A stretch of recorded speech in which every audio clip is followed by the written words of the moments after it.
जी, INDI alliance संपत्ति redistribution की बात कर रही है।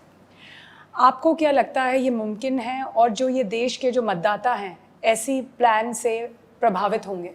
इसको टुकड़ों में नहीं देखना चाहिए, उनकी पूरी थॉट प्रोसेस के साथ जोड़ करके देखना चाहिए। जब उनका मैनिफेस्टो तो आया तब मैंने कहा था कि मैनिफेस्टो पूरी तरह मुस्लिम लीग की छाप है उस पर। डॉक्टर मनमोहन सिंह जी का बयान था, और जिस मीटिंग में मैं मौजूद था उसमें उन्होंने कहा था कि भारत की संपत्ति पर पहला अधिकार मुसलमानों का है। अब जब मैंने ये कहा तो मीडिया वाले, उनकी जो इकोसिस्टम है, उसने तूफान खड़ा कर दिया कि मोदी तो गलत बोल रहे हैं। तो मैंने 2 दिन के बाद मनमोहन सिंह जी की प्रेस कॉन्फ्रेंस ला करके रख दी, तो फिर वो बोलते बंद हो गए। तो ये एक घटना। अब उनके मैनिफेस्टो में कहा गया है कि अब ठेके में भी आरक्षण होगा, कॉन्ट्रैक्ट सिस्टम में। मतलब कहीं ब्रिज बन रहा है तो ब्रिज किस आधार पर आज दिया जाता है?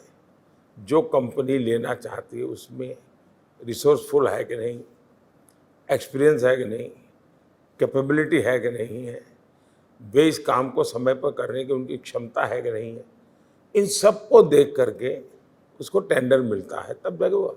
अब कहते हैं उसमें भी हम माइनॉरिटी को आरक्षण देंगे, मुसलमान को आरक्षण देंगे। ये सारी घटनाओं को एक साथ जोड़ करके देखें तो जब ये कहते हैं कि हम इनहेरिटेंस टैक्स लगाएंगे, मतलब जो भी संपत्ति लेगी तो संपत्ति पर अधिकार किसका होगा?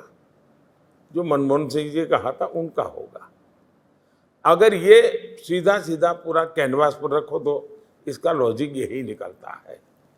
ये देश कैसे स्वीकार करेगा? दूसरा, क्या दुनिया के किसी डेवलपिंग कंट्री ने इस प्रकार का पागलपन किया है क्या?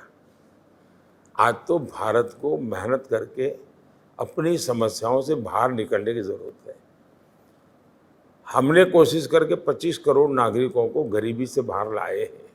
हमें ये कोशिश करनी चाहिए।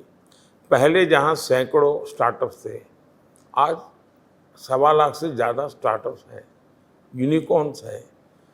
आपको समाज में ताकत बढ़े उस दिशा में जाना चाहिए, और वही एक सही परिणाम है।